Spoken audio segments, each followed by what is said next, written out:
So in this tutorial, I'm going to talk about loading and saving data.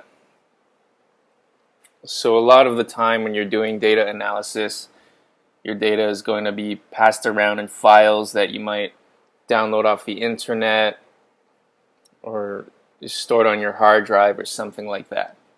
So you're not going to be manually typing in matrices into MATLAB all the time. The first thing I want to talk about, since it's probably going to be really popular with Windows users, is Excel. So Excel uses a format called .xlsx, and there are two functions in MATLAB that are useful for reading and writing XLS files.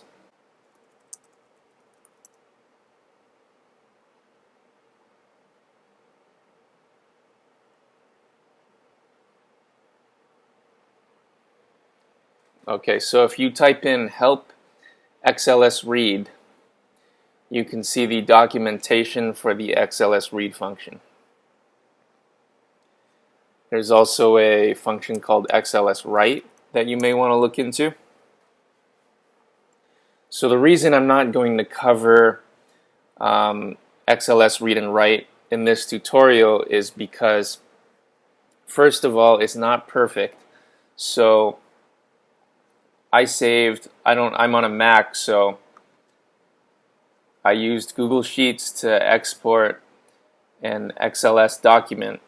And it's a very simple document. It's just a 3x3 matrix with the numbers 1, 2, 3, 4, 5, 6, 7, 8, 9 in MATLAB. So XLS read MATLAB example gives me an error when I'm trying to read this file. So we're not going to be working with XLS. In addition to that, so if you've ever participated in a Kaggle contest or you get a file to work with from school, I've never seen anyone ever use XLS. Usually it's a CSV. Sometimes it's a .mat file, which is a MATLAB file. So we're going to be working with those. So CSV, I would say, is the most common. It stands for comma separated values. So your file will look something like this: 1, 2, 3, 4, 5, 6, 7, 8, 9. Okay, I'm going to save this.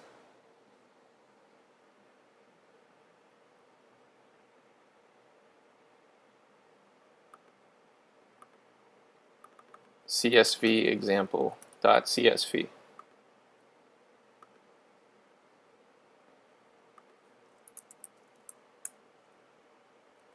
So we have a function called CSV read, CSV example. Okay, and so that did exactly what I wanted it to do. So you can see how the CSV file pretty much one-to-one corresponds with the matrix that you would get after you read the file. Now, let's say I have a new matrix. Let's create something a little different.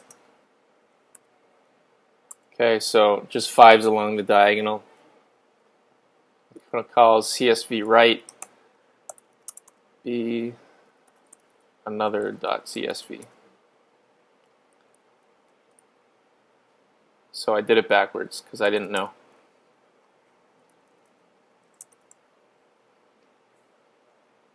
So I'm going to write the matrix B to a file called another.csv. So if I look at this file,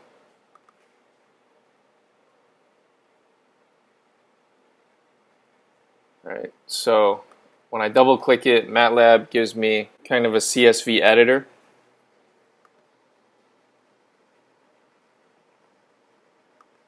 So now what I've done is I've opened the same file in a text editor on the command line console, and so you can see again what we'd pretty much expect, a CSV of the matrix that we made.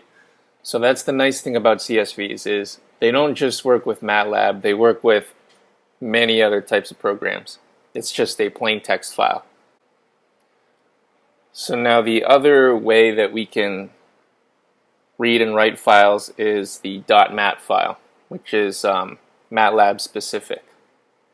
So I'm going to clear my workspace, and you'll see why. I'm going to create one matrix A, 1, 2, 3, 4. Oops. I'm going to create another matrix 5, 6, 7, 8. Okay, so now I have two matrices, A and B.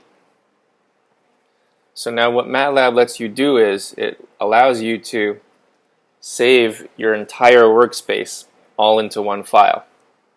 And so all I do is I call save my workspace.mat. Okay. So now if I look at this file,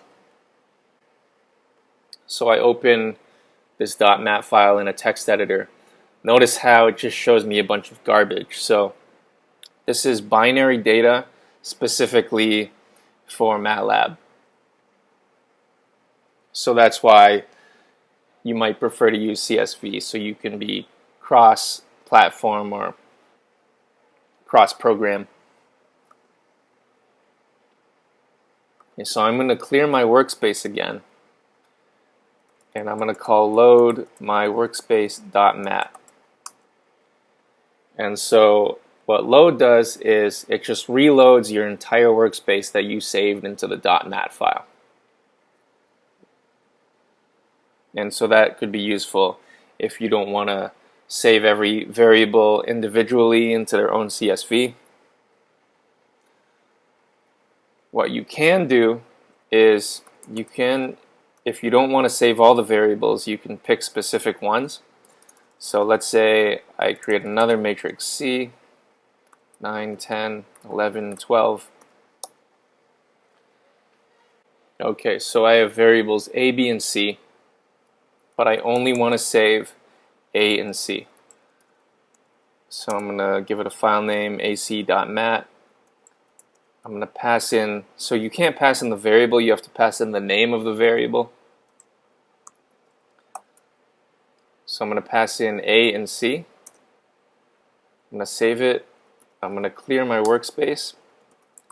And so now when I load ac.mat, it just gives me back A and C only, but not B.